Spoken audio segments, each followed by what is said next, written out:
الحمد لله نحمده ونستعينه ونؤمن به ونتوكل عليه ونعوذ بالله من شرور أنفسنا ومن سيئات أعمالنا من يهده الله فلا مضل له ومن يضلله فلا هادي له ونشهد أن لا إله إلا الله وحده لا شريك له ونشهد أن محمدا عبده ورسوله أرسله بالهدى ودين الحق ليظهره على الدين كله ولو كره المشركون اللهم صل على محمد وعلى آل محمد كما صليت على إبراهيم وعلى آل إبراهيم اللهم بارك على محمد وعلى آل محمد كما باركت على إبراهيم وعلى آل إبراهيم إنك حميد مجيد أما بعد فإن خير الكلام كلام الله وخير الهدي هدي محمد صلى الله عليه وسلم وشر الأمور محدثاتها وكل محدثة بدعة وكل بدعة ضلالة وكل ضلالة في النار يا أيها الذين آمنوا اتقوا الله حق تقاته ولا تموتن إلا وأنتم مسلمون أعوذ بالله من الشيطان الرجيم بسم الله الرحمن الرحيم ذلك بأن الله لم يكن مغيرا نعمة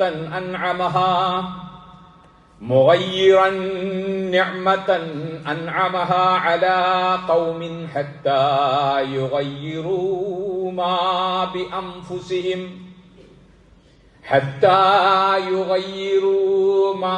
بأنفسهم وأن الله سميع عليم.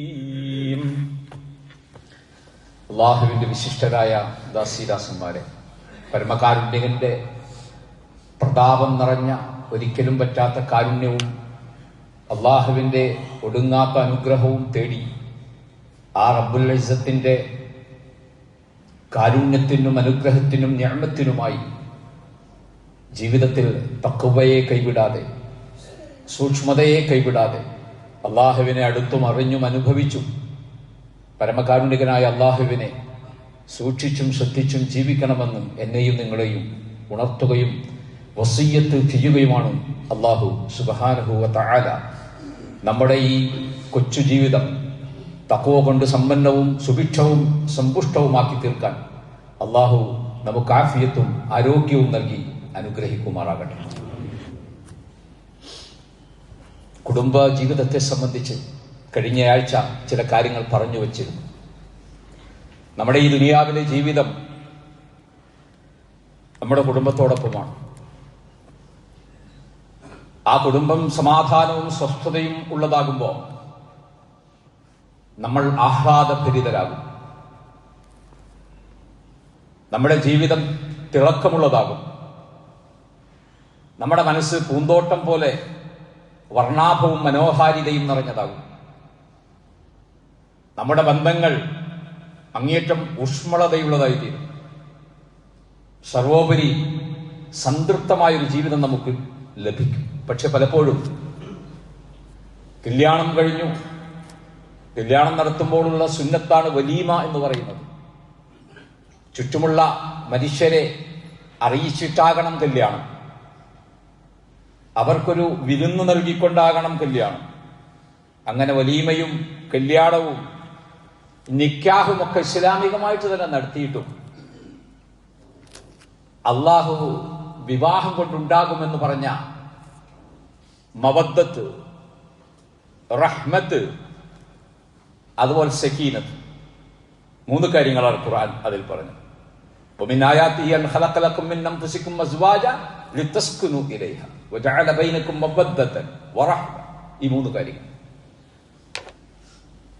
മൂന്ന് കാര്യങ്ങൾ പിന്നെ ജീവിതത്തിൽ കാണുന്നില്ല, ലഭിക്കുന്നില്ല.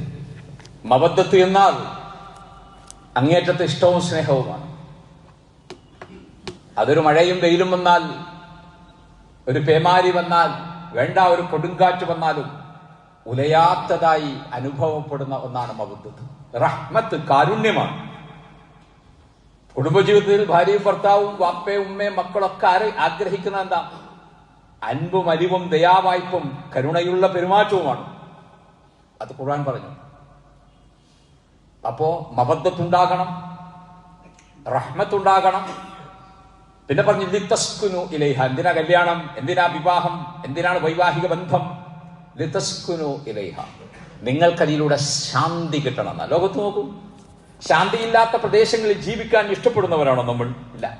ശാന്തിയില്ലാത്ത അശാന്തമായ ഒരു കുടുംബത്തിൽ, ഒരു വീട്ടിൽ കഴിയാൻ ആഗ്രഹിക്കുന്ന ആളുകളാണോ നമ്മൾ? അല്ല. നമ്മുടെ വീട്ടിൽ എന്താ സാധാരണ പറയാറുള്ളത്? വീട്ടിൽ സ്വസ്ഥത വേണം, അല്ലെ? സമാധാനം വേണം, പരസ്പരമുള്ള ഇഷ്ടം അവിടെ പ്രകടിതമാകണം, അവിടെയുള്ള കാരുണ്യം പരസ്പരം അനുഭവിക്കാൻ സാധിക്കണം, ആസ്വദിക്കാൻ സാധിക്കണം.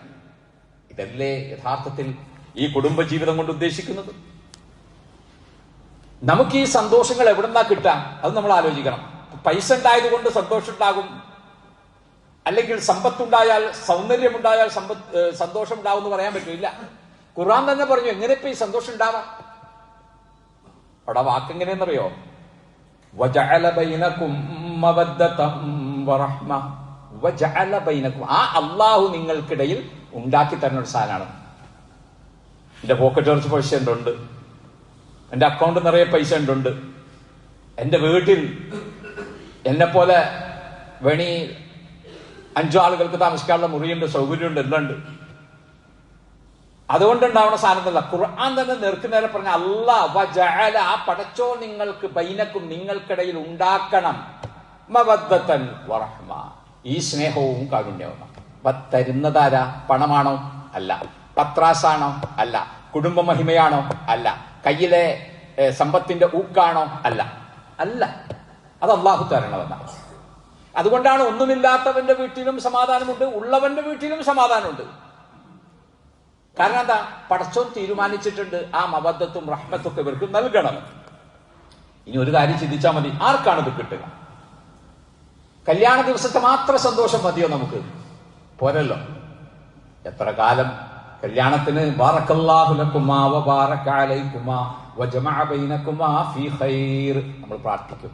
അല്ലാഹുവിന്റെ ബർക്കത്ത് ഈ വിവാഹിതരായ നവദമ്പതിമാർക്കിടയിൽ അല്ലാഹു ആവോളം വർഷിക്കുമാറാകട്ടെ എന്ന് ഹൃദയം തുറന്ന് പ്രാർത്ഥിച്ചു പോന്ന ആ ദിവസം മാത്രം കൂടി ജീവിച്ചാൽ മതിയോ? ബർക്കത്ത് ആ ദിവസത്തോടുകൂടി അവസാനിക്കുകയോ ആരംഭിക്കുകയോ ചെയ്യേണ്ട ഒരു സംഗതിയാണോ? അല്ലല്ലോ.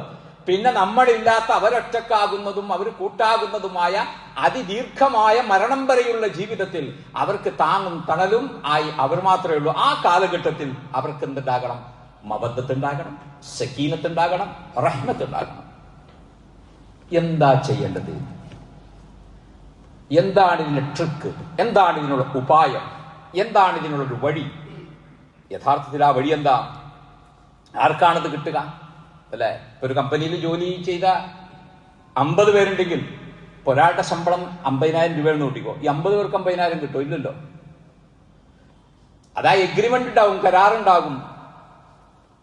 അയാൾക്ക് കൊടുക്കുന്ന ലെറ്ററിലുണ്ടാകും, അപ്പോയിന്റ്മെന്റ് ലെറ്ററിലുണ്ടാകും, നിങ്ങൾക്ക് ബേസിക് സാലറി ഇത്രയാണ്, നിങ്ങളുടെ മറ്റ് ആനുകൂല്യങ്ങൾ ഇത്രയാണ്, നിങ്ങൾക്ക് ഹൗസ് റെന്റ് ഇത്രയാണ്, നിങ്ങളുടെ ബോണസ് ഇത്രയാണ് എന്നൊക്കെ പറഞ്ഞ് അവസാനം കൂട്ടി ഇത്ര ഉണ്ടാവും.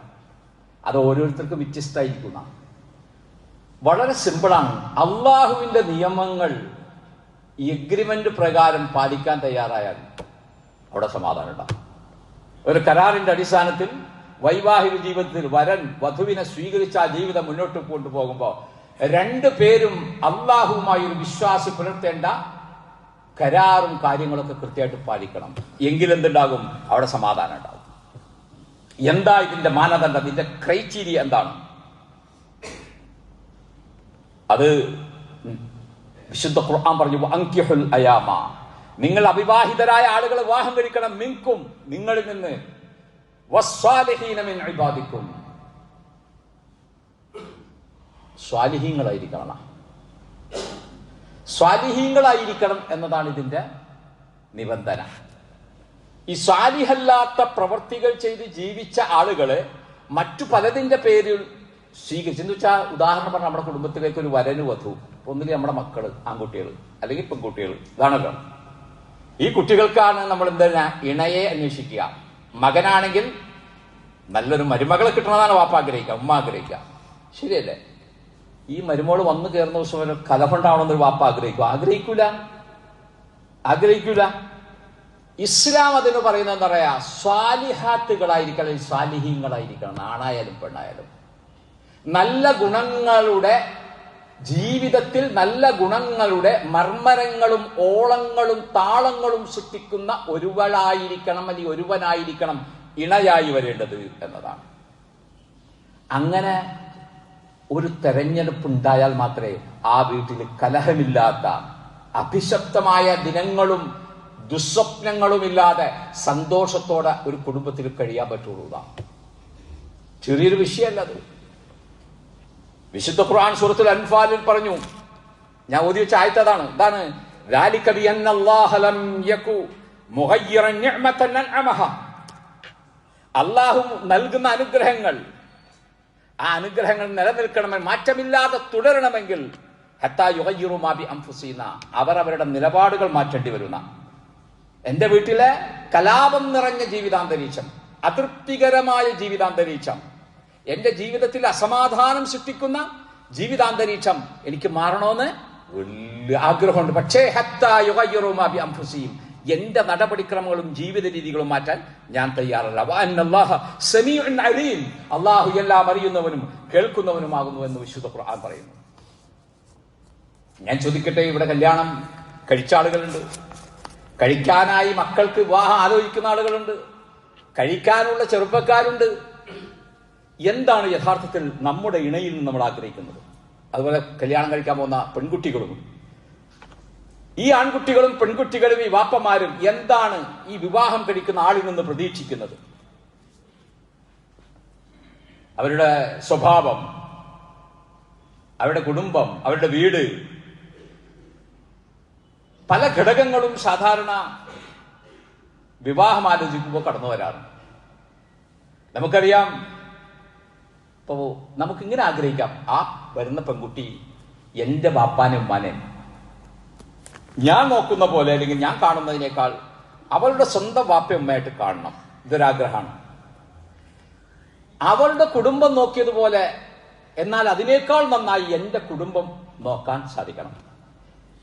എന്റെ വാപ്പയും ഉമ്മയുമായിട്ട് ഞാൻ പുലർത്തുന്ന ഒരു കെമിസ്ട്രി ഉണ്ടല്ലോ, ഒരു ജീവിത രസതന്ത്രം, അത് കാത്തു സൂക്ഷിക്കാൻ കഴിയുന്ന ഒരു പെണ്ണായിരിക്കണം, അല്ലെങ്കിൽ ഒരു മരുമോനായിരിക്കണം, മരുമോളായിരിക്കണം എനിക്ക് വരേണ്ടത്. ഇതൊക്കെ നമ്മുടെ ആഗ്രഹങ്ങളാണെന്ന. അവളുടെ സ്വഭാവം, അല്ലെങ്കിൽ അവന്റെ സ്വഭാവം കൊണ്ട് ഈ വീട്ടിൽ ആഹ്ലാദം അലതല്ലണം. ഇതൊക്കെ ഒരു ആഗ്രഹമല്ലേ? എന്റെ മക്കളെ, ഇത് തന്നെയാണ് ഒട്ടുമിക്ക മാതാപിതാക്കളും ആഗ്രഹിക്കുന്നത്. നമ്മുടെ ചെറുപ്പക്കാരും ചെറുപ്പക്കാരികളും അത് തന്നെയാണ് ആഗ്രഹിക്കുന്നത്. ഇതിനെന്താണ് വേണ്ടത്? ആലോചിക്കാലോ. അതിന് തൊലിവെളുപ്പ് മതിയോ? വീട്ടിൽ ആഹ്ലാദം ഉണ്ടാവാൻ കളർ വെള്ളയായി തൊലിവെളുപ്പ്, അല്ലെങ്കിൽ പൂച്ചക്കണ്ണ്, നല്ല പൂച്ചക്കണ്ണ് സുന്ദരി, ഇൻസ്റ്റയിലൊക്കെ പോസ്റ്റ് ഇടുമ്പോ നല്ല രസമുണ്ട് കാണാൻ. അപ്പൊ ചെറുപ്പക്കാരായ ആളുകൾക്ക് ഹരം, ചെറുപ്പക്കാരികളായ ആ ചെക്കന്റെ യഥാർത്ഥ കളറ് കുറെ കഴിഞ്ഞായിരിക്കും കാണുന്നത്. ഏത് കുറെ കാലം പരിചയമായി, ചെറുക്കന്റെ പെർഫോമൻസ് ഒക്കെ ആയി, അവനീ 2 മിനിറ്റ് റീലിന് വേണ്ടി ഒരുപാട് കഷ്ടപ്പെട്ടാണ് അതൊക്കെ ഇട്ടത്. അത് കണ്ടപ്പോ 10 പെൺകുട്ടികൾ കണ്ടിൽ അതിൽ 9 ഇഷ്ടപ്പെട്ടില്ലും 10ാമത് ഒരാൾക്ക് ഇഷ്ടപ്പെട്ടാലും സ്ഥിതിയാണ് ഞാൻ പറയുന്നത്. അപ്പൊ തൊലിവെളുപ്പും പൂച്ചക്കണ്ണും മതിയോ വീട്ടിൽ സമാധാനം ഉണ്ടാക്കാൻ? പല സംഗതികളുണ്ട്. +2 വിദ്യാഭ്യാസമുള്ള ആളാണ് ഒരാൾ MBBS ആണ്. രണ്ടും ഒരർത്ഥത്തിൽ 2 തലത്തിലുള്ള ഒരു വിദ്യാഭ്യാസമാണല്ലോ. രണ്ടും നല്ല വിദ്യാഭ്യാസമാണ്, രണ്ടും മോശമല്ല. അപ്പൊ +2കാരിയായാൽ സമാധാനം ഉണ്ടായി. ഉയരം 5.5-5.25 അടിയിൽ നല്ല ഉയരമുള്ള പെൺകുട്ടിയാണ്, ആൺകുട്ടിയാണ്, അത് മതിയോ സമാധാനം ഉണ്ടാവാൻ? വലിയ വിദ്യാഭ്യാസം, നല്ല ജോലി എന്ന് വെച്ചാൽ 5 അക്ക ശമ്പളം എന്നൊക്കെ നമ്മുടെ നാടൻ ഭാഷയിൽ പറയുന്ന വരുമാനമുള്ള ഒരാളാണ്, സമാധാനം ഉണ്ടാവും? ഇപ്പൊ നമ്മുടെയൊക്കെ കുടുംബങ്ങളിൽ ഈ പറഞ്ഞ ആളുകളൊക്കെ ഉണ്ട്. ഇവിടെയൊക്കെ സമാധാനം ഉണ്ടാകാൻ ഈ പറഞ്ഞ സംഗതി മതി. ഒന്നുമില്ല. പക്ഷെ ഇതൊക്കെ ഉള്ള ഒരാളായാലും സമാധാനം ഉണ്ടാവും. അവരുടെ മനസ്സിൽ ദീനുള്ള എഞ്ചിനീയർ, സാലിഹായ എഞ്ചിനീയർ, സാലിഹായ ഡോക്ടർ, സാലിഹായ ഓട്ടോറിക്ഷ ഡ്രൈവർ, സാലിഹായ പൈലറ്റ്, സാലിഹായ കച്ചവടക്കാരൻ, അല്ലെങ്കിൽ പൂച്ചക്കണ്ണുള്ള സാലിഹായ പൂച്ചക്കണ്ണി ആയിക്കോട്ടെ, പക്ഷെ സാലിഹത്തായിരിക്കണം. അത് വളരെ കൃത്യം. നബി സല്ലല്ലാഹു അലൈഹി വസല്ലമയുടെ വളരെ പ്രഗത്ഭമായ ഒരു ഹദീസ് ഉണ്ടല്ലോ. അവിടെ റസൂലുള്ളാഹി സ്വല്ലല്ലാഹു അലൈഹി വസല്ലം പറഞ്ഞ എല്ലാ കാലത്തെയും മനുഷ്യർ വിവാഹിതരാകുന്നത് 4 കാര്യങ്ങൾക്കാണ്. തുൻകഹുൽ മർഅതു ലിഅർബഈൻ, 4 ഘടകങ്ങളെ ആശ്രയിച്ചിട്ടാണ്, തേടിയിട്ടാണ് ലോകത്ത് വിവാഹം ഉണ്ടാകുന്നതെന്നാണ്.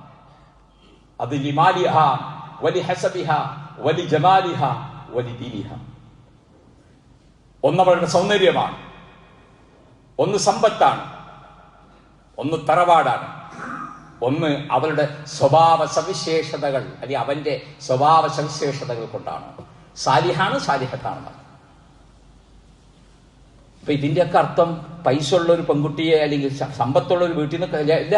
പൈസയുള്ള സാലിഹത്തായ പൈസയുള്ള കുട്ടി, സാലിഹത്തായ സുന്ദരി, സാലിഹത്തായ ഉയരമുള്ളവൾ, പൂച്ചക്കണ്ണി, സാലിഹത്തായ, അങ്ങനെ നിങ്ങളുടെ ജീവിതത്തിൽ നിങ്ങളെ ആകർഷിക്കുന്ന ദുനിയവിയായ ഘടകങ്ങളെയൊക്കെ ചേർത്ത് വെച്ചു. പക്ഷെ അതിനു മുമ്പ് എന്ത് വേണം അല്ലെ?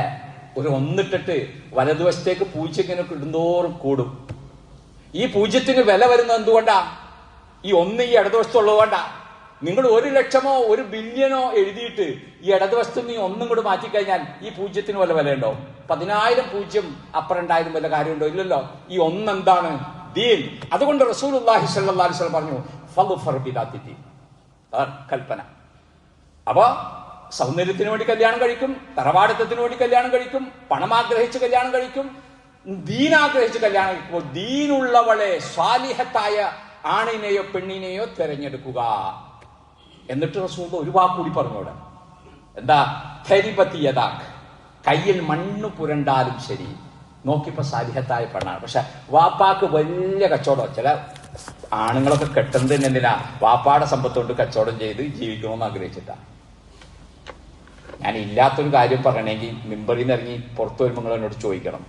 ഈ ദുനിയാവിന് ഡെയിലി ഇടപെടാനുള്ള ചില വിഷയങ്ങളാണ് ഞാനീ പറയണം. ഞാൻ ഈ അടുത്തൊരു മധ്യസ്ഥക്ക് പോയപ്പോ നമ്മൾ ദീൻ പറയൂലോ, ഈ മരുമോന്റെ അടുത്ത് ദീൻ പറഞ്ഞപ്പോ ഈ പെണ്ണിന്റെ വാപ്പ ഇവനോടാണ് ദീൻ പറയണേ. മൗലവിക്ക് വേറെ പണിയില്ലേ? ഇവനോടത്തൊക്കെ ദീൻ പറഞ്ഞിട്ടെന്താ കാര്യം? ഞാൻ അപ്പൊ ചോദിക്കണമെന്ന് വിചാരിച്ചാ, നിങ്ങൾ ഈ കല്യാണം ആലോചിച്ചപ്പോ ദീൻ ആലോചിച്ചില്ല? ഇനി ഇല്ല എന്ന് ഇപ്പോൾ ഈ അമ്മാച്ചൻ പറയുന്ന ചെക്കനുണ്ടല്ലോ, അവൻ ഗംഭീര സ്വത്തും സമ്പാദ്യവും, വാപ്പാക്ക് നല്ല ജോലിയും ബിസിനസ്സൊക്കെ ഉള്ള കുടുംബത്തിൽ നിന്ന് അതേ നോക്കിയിട്ടുള്ളൂ. ചെറുക്ക കല്യാണം ആലോചിക്കണതിന്റെ കല്യാണത്തിന്റെ ഒരാഴ്ച മുമ്പേ പള്ളിയിൽ പോയി തുടങ്ങിയിട്ടുള്ളൂ. ഈ വാപ്പ അന്വേഷിച്ചിട്ടില്ല. ഇടയ്ക്കിടയ്ക്ക് ഇവൻ ആവശ്യമില്ലാത്ത സാധനങ്ങളൊക്കെ ഉപയോഗിക്കുന്നുണ്ട്, വാപ്പ അന്വേഷിച്ചിട്ടില്ല. അങ്ങനെ 6 മാസം തികയുന്നതിന് മുമ്പ് മധ്യസ്ഥതക്ക് ആവശ്യമായിട്ട് വന്നു. ഇവന്റെ നടപടിക്രമങ്ങൾ ശരിയല്ല. മകളെ പീഡിപ്പിക്കുന്നു, മകളോട് രാവിലെ പറയുന്നു, വൈകുന്നേരം മാറ്റി പറയുന്നു, തോന്നുമ്പോ വരുന്നേ പോണ്. കൂട്ടുകാരും വീട്ടുകാരും ഇവിടെ ഉള്ളവരല്ല, വേറെ പുറത്തുനിന്നാണ്. ഇതൊക്കെ വന്നു കഴിഞ്ഞപ്പോ പറഞ്ഞു, അവനോട് ദീൻ പറഞ്ഞപ്പോ പറയാണ്, ഇവനോടാണ് ഉസ്താദ് ദീൻ പറയണത്. അവര് സഹി കെട്ടിട്ടാണ് മൗലവിനെ വിളിച്ചത്. ആലോചിച്ച് നോക്കണം. അപ്പൊ അന്ന് തെരഞ്ഞെടുപ്പ് നടത്തിയപ്പോ ദീനുള്ളയാളെ തെരഞ്ഞെടുക്കുക. അതിൽ അല്പം റിസ്ക് ഉള്ളതാണെങ്കിലും ശരിക്കും അതിന്റെ ഭാഷാപരമായ അർത്ഥം എന്താണെന്നറിയോ? കയ്യിൽ ഇച്ചിരി മണ്ണ് പുരണ്ടാലും ശരി, കുറച്ച് കഷ്ടപ്പെട്ട് നമ്മൾ ജീവിക്കേണ്ടി വരും. അവളുടെ വാപ്പാടത്തു നിന്നും പ്രതീക്ഷിക്കാൻ വയ്യ. പക്ഷെ പെണ്ണ് സാലിഹത്താണ്. നിന്റെ ഇല്ലായ്മയിൽ നിനക്കവൾ താങ്ങാകും. ശ്രദ്ധിക്കണം. നിന്റെ വല്ലായ്മയിൽ നിന്നോട് അരികു ചേർന്നിരിക്കും. നിന്റെ മനസ്സൊന്ന് പിടഞ്ഞാൽ കൂട്ടിച്ചേർത്ത് നെഞ്ചോടടുക്കും. നിന്റെ പോക്കറ്റിൽ പണം കുറഞ്ഞാൽ സാരല്ലക്ക, അള്ള തരും എന്ന് പറയും. ഇത് ആർക്ക് പറ്റും? കച്ചവടക്കാരനായ വാപ്പാടെ മോന് പറ്റിക്കൊള്ളണമെന്നില്ല. പക്ഷെ അള്ളാഹിനെ കുറിച്ച് വിചാരം ബോധമുള്ള ഒരാൾക്ക് പറ്റും. സാധിക്കുമോ നിങ്ങൾക്ക്? മക്കളൊക്കെ ഉണ്ടല്ലോ നമുക്ക്. കേരളത്തിലെ കുടുംബ കോടതിയിൽ ഏറ്റവും കൂടുതൽ കേസ് ഏത് സമുദായത്തിൻ്റെന്നൊന്നും ഞാൻ ഇപ്പോൾ പറയുന്നില്ല. ആലോചിച്ചാൽ മതി. കുടുംബ കോടതിയിൽ എവിടെയെങ്കിലും പോയിട്ടേ വെറുതെ പരിസരത്ത് പോയിട്ടൊന്ന് ആ മതിൽമച്ചാരി ഒരു കട്ടൻ ചായം കുടിച്ച് നോക്കിയെന്നാൽ കാണാം തലേ തട്ടോട്ടതും ഇടാത്തതുമായിട്ടുള്ള സാധനങ്ങളൊക്കെ അവിടെ വരും. അറബി പേരുള്ള കോടതിയിൽ അവിടുത്തെ കോടതിക്കാരൻ വിളിക്കും, പേര് വിളിക്കുമ്പോൾ നമുക്ക് കേൾക്കാൻ സാധിക്കും. എന്താ പ്രശ്നം? ഒറ്റ പ്രശ്നമുള്ളൂ. പൈസ ഇല്ലാത്താണോ? സമ്പത്തില്ലാത്താണോ? അല്ല. പക്ഷെ പ്രശ്നം ഇതാണ്, അല്ലാ എന്നൊരു വിചാരമില്ല. പടച്ചോനെന്നൊരു വിചാരമില്ല. ഈ ദുനിയാവിൽ അവസാനിക്കുന്നതല്ല ഈ ദുനിയാവെന്നും പരലോകത്ത് സ്വർഗപ്പൂങ്കാവനം വരെ എന്റെ ഇണയും തുണയുമായവൾ എന്നോടൊപ്പം ഉണ്ടാകണമെന്നും എന്റെ മക്കളോടൊപ്പം അല്ലാഹുവിന്റെ ജന്നാത്തുൽ ഫിർദൗസിലേക്ക് കാലെടുത്ത് വെക്കേണ്ടവനാണ് ഞാൻ എന്നും ഒരു വിശ്വാസി അവന്റെ മനസ്സിൽ ആശയം രൂപപ്പെടുത്തുമ്പോൾ അവന് ലഭിക്കുന്ന അനുഗ്രഹമാണ് അവന്റെ ദീൻ. അത് ഭാര്യയായിട്ടും മക്കളായിട്ടൊക്കെ കിട്ടുന്നർത്ഥം. അവ മനസ്സിൽ ദീൻ ഉണ്ടെങ്കിൽ എന്തിട്ട് സ്നേഹം കിട്ടും, ഇഷ്ടം കിട്ടും, സമാധാനം കിട്ടും. നബി സല്ലല്ലാഹു അലൈഹി വസല്ലം പറഞ്ഞൊരു വാക്കുണ്ട്, എന്താണെന്നറിയോ? ഇദാ ആതാകും മൻ തർദൗന ദീനഹു വ ഖുൽഖഹു ഫസബ്ബിജൂഹു. നല്ല സ്വഭാവവും അവന്റെ ദീനും നിങ്ങൾക്ക് തൃപ്തികരമാണെങ്കിൽ അങ്ങനൊരു വിവാഹാലോചന നിങ്ങളിലേക്ക് വന്നാൽ ഫസബ്ബിജൂഹു, ആ കല്യാണം നടത്തി കൊടുക്കണം. എന്നിട്ട് പറയാട്ടോ, ഇല്ലാ തഫ്അലൂഹു, നിങ്ങൾ അങ്ങനെ ചെയ്തില്ല എങ്കിൽ തകുൻ ഫിത്നത്തുൻ ഫിൽ അർദ്, ഭൂമിയിൽ എന്തുണ്ടാകും? കുഴപ്പങ്ങൾ ഉണ്ടാകും. ഫസാദുൻ അരീദ്, ദീർഘമായി നീണ്ടു നിൽക്കുന്ന കുഴപ്പങ്ങൾ ഉണ്ടാകും. ശരിയല്ലേ? ഒന്നും പറയണ്ടടി. ആ പെണ്ണ് വന്ന് കേറിയ കാലം മുതൽ വീട്ടിൽ വെച്ചുമ്പോൾ ഒരു മാസം ഒച്ച കേട്ടതിന് ശേഷം അടുത്ത വീട്ടുകാർ ചോദിച്ചത് അയൽപക്കം, എന്താ അവിടെ ഇങ്ങനെ എന്ത് പ്രശ്നം എന്താണ് എന്ന് ചോദിച്ചു. ഒന്നും പറയണ്ട. അപ്പോ കല്യാണ ദിവസത്തെ എന്താർന്ന് നോക്കി, ഏത് സൈഡിൽ നിന്ന് നോക്കാതെ സുന്ദരിയായ പെണ്ണാർന്ന്. ഈ അമ്മായിയമ്മക്ക് ഇവളെയും കൊണ്ട് നടക്കലാർന്ന് 2 ആഴ്ചത്തെ പണി. 2 ആഴ്ച കിട്ടാ. അത് കഴിഞ്ഞപ്പോഴേക്കും ശരിക്കായ, കാരണം 9 മണിക്ക് മോള് എണിക്കണേ. ഏത് കെട്ടിക്കൊണ്ടുവന്ന പെണ്ണ് സുബഹി, അവളുടെ സുബഹി 9 മണിക്കാണ്. ഈ പെണ്ണ് നിസ്കരിക്കണ പെണ്ണാണോ ആലോചിച്ചിട്ടില്ല. പിന്നെ കലാപ കലുഷിതായി. എന്നിട്ട് പറയുന്നത്, ഓ അവളൊന്ന് നിസ്കരിച്ച് കിട്ടിയാൽ മതി. ഇത് കഥയൊന്നുമല്ല കേട്ടാ, എന്റെ മനസ്സിൽ കൂടെ കുറെ സംഭവങ്ങൾ ഓടിപ്പോകുമ്പോൾ പറയുന്നതാണ് ഞാൻ. നിങ്ങൾക്ക് അതിന് വലിയ അനുഭവങ്ങൾ എളുപ്പമുണ്ടാകും. ഏത് ഒന്ന് നിസ്കരിച്ച് കിട്ടിയാൽ മതി. അവിടെ വായിലെന്നാക്ക് മഹാമോശം. ഒന്ന് ഞങ്ങളൊക്കെ മയക്കം നിസ്കരിക്കേണ്ട, പക്ഷെ അവർക്ക് ആ പരിപാടിയില്ല. നിസ്കരിക്കാത്തൊരു പെണ്ണ്, വേറൊരു ഭാഷാന്തരം ശരഈയായിട്ട് എന്ന് പറഞ്ഞാൽ മുശ്രിക്കത്തായൊരു പെണ്ണ് അല്ലെ. ബൈനൽ കുഫ്രി വൽ മുസ്ലിമി തർക്കു സ്വലാത്ത് റസൂലുള്ളാഹി സ്വല്ലല്ലാഹു അലൈഹി വസല്ലം പഠിപ്പിച്ചാണ്. ഒരു കുഫറിന്റെയും കാഫിറിന്റെയും മുസ്ലിമിന്റെ ഇടയിലുള്ള വ്യത്യാസം അറിയാനുള്ള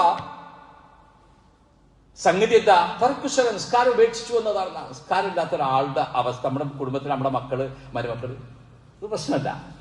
അള്ളാഹുവിന്റെ ദീനുണ്ട് എങ്കിൽ അള്ളാഹുടെ സമാധാനം ചൊരിയും എന്നാണ് ഈ പറഞ്ഞത്. അങ്ങനെ ഒരു വൈവാഹിക ബന്ധം നിങ്ങൾക്ക് വന്നാൽ അത് കല്യാണം കഴിപ്പിച്ചു കൊടുക്കണം എന്ന് റസൂലുള്ളാഹി സ്വല്ലല്ലാഹു അലൈഹി വസല്ലം പറയാം. അപ്പൊ ആ പെണ്ണ്, ആ വീട്ടുകാർ പറയും, എന്തെങ്കിലുമൊക്കെ ഇഷ്ടക്കുറവുണ്ടല്ലേ? നമ്മളല്ലാത്ത ഒരു വീട്ടിൽ 5 മക്കളുണ്ടെങ്കിൽ പോലും 5 മക്കൾ തമ്മിൽ അഭിപ്രായ വ്യത്യാസങ്ങളില്ലേ? ഇതൊക്കെ ഒരു കലഹത്തിലേക്ക് എത്തിക്കാതെ പരസ്പരം ക്ഷമിച്ചും സഹിച്ചും മുന്നോട്ട് പോകാൻ സാധിക്കുന്ന ആർക്കാം? അള്ളാഹുവിനെ കുറിച്ച് വിചാരമുള്ള അല്ലെ. ഞാൻ ഭർത്താവിന് വേണ്ടി ഇവിടെ പണിയെടുക്കണമെങ്കിൽ അതിന് കണക്ക് പറയുന്ന ഒരു പെണ്ണവിടെ ഉണ്ടാവില്ല. മറിച്ച് ഭർത്താവ് സുന്നത്ത് നിസ്കരിക്കുന്നതിനേക്കാളും എനിക്ക് കൂലി കിട്ടുന്ന ഒരു സംഗതിയാണെന്ന് എന്റെ ഭർത്താവിന് വേണ്ടി പിന്നെ അയാളുടെ ഇഷ്ടവും തൃപ്തിയും നോക്കി അവിടെ ജീവിക്കാൻ അയാൾക്ക് സേവനം ചെയ്യുന്ന എന്ന് വെച്ചാൽ അത്രമാത്രം ശ്രേഷ്ഠമായൊരു ഒരു സംഗതിയാണ്. കുടുംബത്തിലുണ്ടാകുന്ന പ്രയാസങ്ങൾ ക്ഷമിച്ചാലും സഹിച്ചാലും അറ്റമില്ലാത്ത കൂലിയാണ് അതിനുള്ളതെന്നാണ്. ഇന്നല്ലാഹ മഅസ്സാബിരീൻ എന്ന ആയത്തിന്റെ അർത്ഥം അറിയുന്ന ഒരു മരുമകൾക്ക് അവിടെ കലഹമുണ്ടാക്കാൻ പറ്റില്ല. അള്ളാഹു ക്ഷമാശീലരോടൊപ്പമാണ് എന്ന് പറയും. ഇന്ന് ക്ഷമിച്ചാൽ നാളെ അതിന് പ്രതിഫലം നൽകാൻ ശേഷിയുള്ളവനാണ് എന്റെ റബ്ബ്. എന്റെ റബ്ബ് നമ്മളെപ്പോലെ ജീവിതത്തിൽ തോറ്റുപോയ ആളല്ല, മറിച്ച് ഒരിക്കലും പരാജയപ്പെടാത്തവനാണ് റബ്ബ്. ആ റബ്ബിന്റെ ഖജാനയിൽ ഈ ലോകത്തെ മുഴുവൻ മനുഷ്യർക്കും ജീവജാലങ്ങൾക്കും നൽകാൻ മാത്രമുണ്ടെങ്കിൽ എന്റെ പ്രിയപ്പെട്ട ഇക്കായുടെ വിഷമങ്ങളിൽ ഞാൻ ക്ഷമിക്കുന്നു, ഞാൻ സഹിക്കുന്നു. ആർക്കത് പറ്റുക?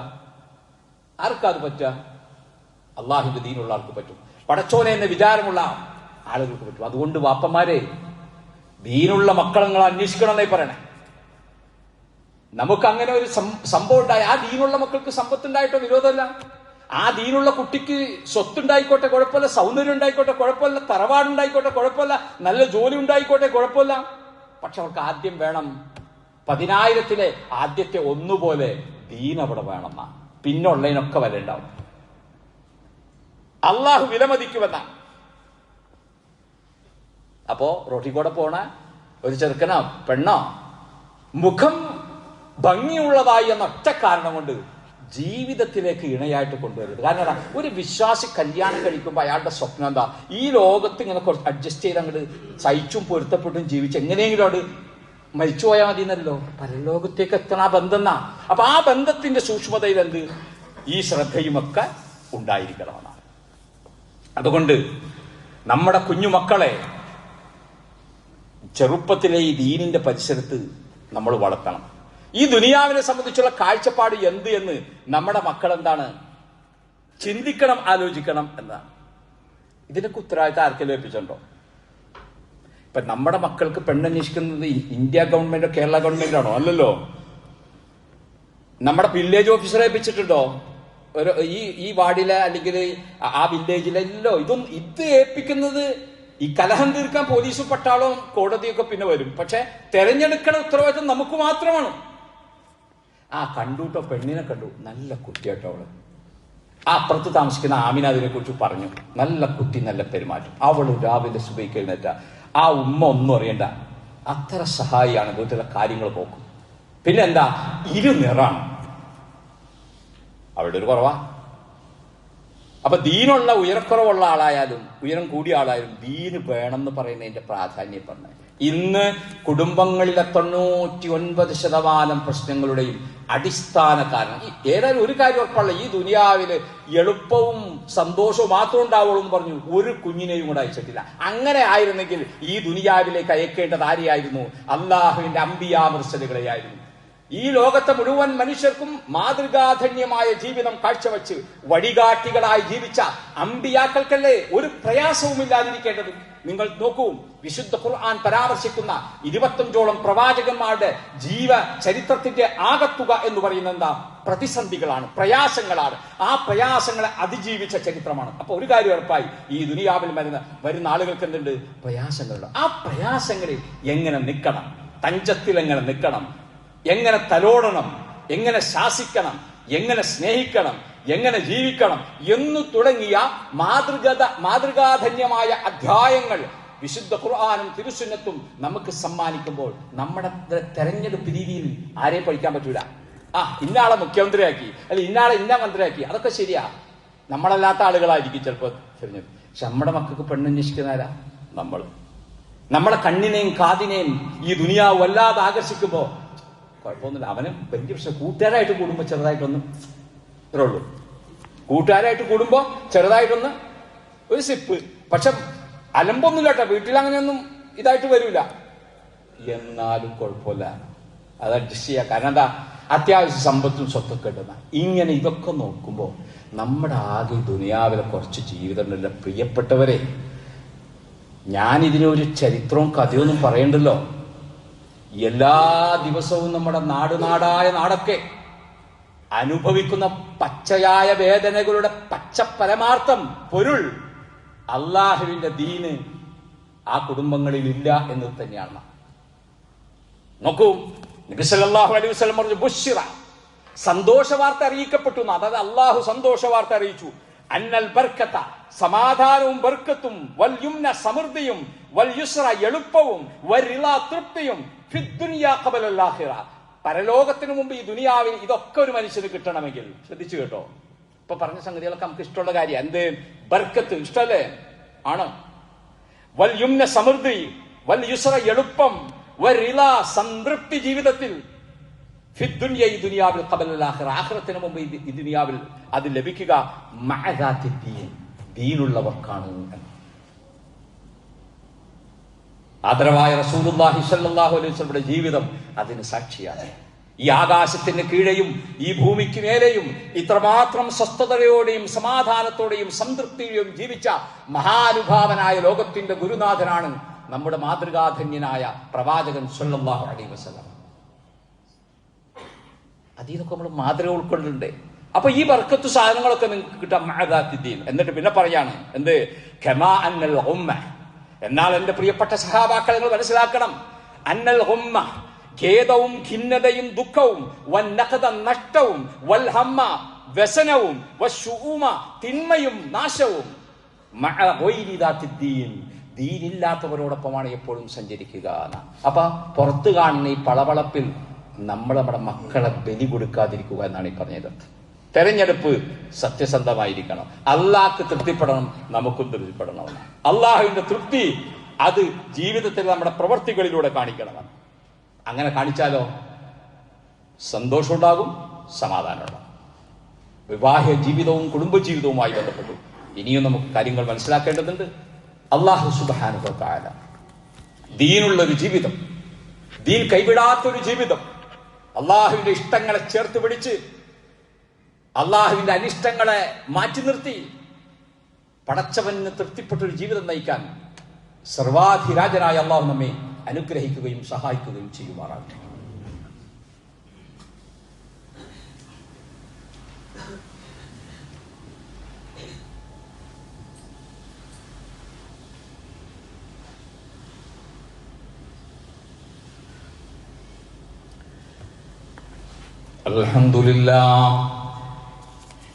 അൽഹംദുലില്ലാഹിൽ വാഹിദിൽ ഖഹാർ വൽ അസീസിൽ ഗഫാർ വൽ മലിക്കിൽ ജബ്ബാർ ഗാഫിറദ് ദംബി വഖാബിലുത് തൗബ അല്ലാഹുമ്മ സ്വല്ലി അലാ മുഹമ്മദിൻ വഅലാ ആലി മുഹമ്മദ് അയ്യുഹൽ ഇഖ്വതു വൽ അഖവാത് ഉസീകും ബിത്തഖ്വല്ലാഹ്. അല്ലാഹുവിൽ സൂക്ഷ്മതയുള്ളവരായി തീരണമെന്ന് ഒരിക്കൽ കൂടി ഉപദേശിക്കുകയാണ്. സഹോദരങ്ങളെ, അള്ളാഹുവിൻ്റെ ഏറ്റവും വലിയ നമ്മുടെ ജീവിതത്തിലെ അനുഗ്രഹം എന്ന് പറയുന്നത് അള്ളാഹുവിൻ്റെ ദീനാണ് എന്നാണ് ഏത് വിഷയം നമ്മൾ പഠിച്ചാലും മനസ്സിലാകും. കുടുംബ ജീവിതവുമായി ബന്ധപ്പെട്ടാണ് ഞാൻ പറയുന്നതെങ്കിലും നമ്മുടെ ജീവിതത്തിലെ ഓരോ ജീവിതാംശങ്ങളിലും, സമ്പത്തായാലും ആരോഗ്യമായാലും, അല്ലെ, ഓരോ നിങ്ങൾ ആലോചിച്ച് നോക്കി, ജീവിതത്തിന്റെ എല്ലാ സാരാംശങ്ങളിലും നിറഞ്ഞ് തുളുമ്പി നിൽക്കുന്നത് ഏകനും കരുണാവാരിധിയുമായ അള്ളാഹുവിന്റെ കൽപ്പനകൾ ജീവിതത്തിൽ പാലിക്കുക എന്ന. ഒരു പ്രഭാതം പോലും നമ്മൾ അങ്ങനെയാണ്, ഒരു ഉറക്കത്തിൽ നിന്ന് എഴുന്നേൽക്കൽ പോലും നമ്മൾ അങ്ങനെയാണ്. നമ്മുടെ ജീവിതത്തിലെ ഓരോ അംശങ്ങളിലും പടച്ചവൻ കടന്നു വരിക എന്നാണ് അള്ളാഹ് ആ മനുഷ്യന് കൊടുത്ത ഏറ്റവും വലിയ സൗഭാഗ്യം. ഇപ്പൊ ഒരാൾക്ക് സുബഹി നിസ്കരിക്കാൻ സാധിക്കുക രാവിലെ ആ നിശ്ചിത സമയത്ത്, അല്ല, ഇന്ന സ്വലാത്ത് കാനത് അലൽ മുഅ്മിനീന കിതാബൻ മൗഖൂത, ആ സമയത്ത് അത് ചെയ്യാൻ സാധിക്കാം. വിവാഹത്തിന് തിരഞ്ഞെടുക്കുന്ന സമയം അത് കഴിഞ്ഞു. ഒരു മാസം കൊണ്ടോ ഒരു ആഴ്ച കൊണ്ടോ ഒരു ദിവസം കൊണ്ടോ പെണ്ണ് കാണലും തിരഞ്ഞെടുപ്പും കഴിഞ്ഞു. മനസ്സിൽ കൽവിൽ എപ്പോഴുണ്ടായിരിക്കണം, അള്ളാഹുവെ നിനക്ക് തൃപ്തിപ്പെട്ടൊരു ഇണയായിരിക്കണം എൻ്റെ കുട്ടിക്ക് ഉണ്ടാവേണ്ടത്, അത് അള്ളാഹുവിന്റെ ദീനുള്ള കുട്ടിയായിരിക്കണം എന്നുള്ളത്. അത് കഴിഞ്ഞ് കല്യാണത്തിന്റെ നിക്കാഹിന്റെ പിറ്റേ ദിവസം അത് ആലോചിച്ചിട്ട് കാര്യമുണ്ടോ? അതുകൊണ്ട് ചില കാരണവന്മാർ ചിലപ്പോൾ പറയും ചെറുക്കനെ കുറിച്ചോ പെണ്ണിനെ കുറിച്ചോ അന്വേഷിക്കുമ്പോൾ നിക്കാഹിന്റെ തലേ ദിവസം വരെ അന്വേഷിക്കണമെന്ന്. എന്ന് പറഞ്ഞാൽ അപ്പോഴാണ് അറിയുന്നത് അപകടകാരിയാണെങ്കിൽ അവിടെ വെച്ച് വേണ്ടാന്ന് വെച്ചോളാന്നാ പറഞ്ഞത്. എന്താ കാര്യം? ദീൻ. ചെറിയ കാര്യമല്ല. അള്ളാഹു നമ്മുടെ ജീവിതത്തെ അള്ളാഹുവിന്റെ മഹത്തായ അനുഗ്രഹമായ ദീനുൽ ഇസ്ലാം കൊണ്ട് അലങ്കൃതപൂർണമാക്കി തീർക്കുമാറാകട്ടെ. പടച്ചവന്റെ കൽപ്പനകൾ ശിരസാ വഹിക്കുവാൻ കഴിയുന്ന വിധം പടച്ചവനിലേക്ക് അടുക്കുവാൻ സാധിക്കുന്ന നല്ല ഇബാദുകളായി, നല്ല അടിമകളായി തീരാൻ അള്ളാഹു നമുക്ക് ആഫിയത്തും ആരോഗ്യവും നൽകി അനുഗ്രഹിക്കുമാറാകട്ടെ. നാം ചെയ്യുന്ന എല്ലാ സൽക്കർമ്മങ്ങളും അള്ളാഹു സ്വീകരിക്കുമാറാകട്ടെ. നമ്മിൽ നിന്നുള്ള ചെറുതും വലുതുമായ എല്ലാ പാപങ്ങളും കുറ്റകൃത്യങ്ങളും കരുണാവാരിധിയായ അള്ളാഹു അവന്റെ മഹത്തായ ഫദ്ല് കൊണ്ടും അവന്റെ കാരുണ്യം കൊണ്ടും അള്ളാഹു പുറത്തുമാപ്പാക്കി തരുമാറാകട്ടെ. അള്ളാഹു നമ്മളുടെ കുടുംബ ജീവിതത്തിൽ സന്തോഷവും സമാധാനവും നിറയ്ക്കുമാറാകട്ടെ. നമ്മുടെ ഇണകളോട് കാരുണ്യത്തോടു കൂടി പെരുമാറാനുള്ള വിശാലമായ കൽബ് നൽകി അള്ളാഹു നമ്മെ അനുഗ്രഹിക്കുമാറാകട്ടെ. നമ്മുടെ മാതാപിതാക്കളോട് സ്നേഹത്തിലും ഇഷ്ടത്തിലും പെരുമാറുന്ന ഒരു മനസ്സ്, ഒരു ദീൻ അള്ളാഹു നമുക്ക് നൽകുമാറാകട്ടെ. നമ്മുടെ അയൽപ്പക്കക്കാരോട് സ്നേഹസമസ്രണമായി പെരുമാറുന്ന വിശാലമായ ഒരു കൽബ് അള്ളാഹു നമുക്ക് നൽകുമാറാകട്ടെ. അവന് നന്ദി കാണിക്കുന്ന ശാക്തിര്യങ്ങളിൽ അള്ളാഹുവെ നീ ഞങ്ങളെ ഉൾപ്പെടുത്തി അനുഗ്രഹിക്കണമേ റഹ്മാനെ. അള്ളാഹുവെ നിന്റെ നിഅമത്തുകളെ തിരിച്ചറിയുന്ന സത്യസന്ധരിൽ, അള്ളാഹുവെ സ്വാദിഖീങ്ങളിൽ നാഥ നീ ഞങ്ങളെ ഉൾപ്പെടുത്തി അനുഗ്രഹിക്കണമേ റഹ്മാനെ. സർവോപരി അള്ളാഹുവെ ഞങ്ങളെ വളർത്തി വലുതാക്കി ഞങ്ങളുടെ മാതാപിതാക്കൾ, റഹ്മാനായ നാഥ, മരണപ്പെട്ടു പോയ മാതാപിതാക്കൾക്ക് നീ കാരുണ്യവും മഗ്ഫിറത്തും നൽകി അനുഗ്രഹിക്കണമേ റഹ്മാനെ. ജീവിച്ചിരിക്കുന്ന ഞങ്ങളുടെ ഉപ്പമാർക്ക് ഉമ്മമാർക്ക് അള്ളാഹുവെ നീ ആരോഗ്യവും ആയുസ്സും നൽകണമേ. അള്ളാഹുവെ ഞങ്ങളുടെ മക്കളെ നീ അനുഗ്രഹിക്കണമേ. അള്ളാഹുവെ ഞങ്ങളുടെ കച്ചവടത്തിൽ, വരുമാനത്തിൽ നാഥ നിന്റെ ബർക്കത്തും നിഅമത്തും നീ അനുഗ്രഹിക്കണമേ തമ്പുരാനെ. റഹ്മാനായ റബ്ബേ ഞങ്ങൾക്ക് നീ ആരോഗ്യത്തെ നൽകണമേ റഹ്മാനെ. അള്ളാഹുവെ ഞങ്ങൾക്ക് നീ ദീർഘായുസ്സിനെ നൽകണമേ റഹ്മാനെ. അള്ളാഹുവെ ഞങ്ങളുടെ പള്ളികളെ, ഞങ്ങളുടെ ശിആറുകളെ, അള്ളാഹുവിന്റെ അടയാളങ്ങളെയെല്ലാം നീ കാത്തു രക്ഷിക്കണമേ റഹ്മാനെ. അള്ളാഹുവെ ഞങ്ങളുടെ ഇരു ഹറമുകളെയും നാഥ നീ പരിരക്ഷിക്കണമേ റഹ്മാനെ.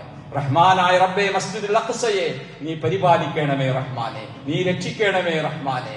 അല്ലാഹുവേ ഗസയിൽ പ്രയാസപ്പെടുന്ന ഞങ്ങളുടെ സഹോദരങ്ങൾക്ക് മക്കൾക്ക് നാഥ നീ അഭയവും ആശ്വാസവും നൽകണമേ റഹ്മാനേ. اللهم اغفر للمؤمنين والمؤمنات والمسلمين والمسلمات اللهم احياء منهم الاموات اللهم احيا الاسلام والمسلمين واذل الشرك والمشركين ربنا هب لنا من ازواجنا وذرياتنا قرة اعين واجعلنا للمتقين اماما ربنا آتنا في الدنيا حسنة وفي الآخرة حسنة وقنا عذاب النار.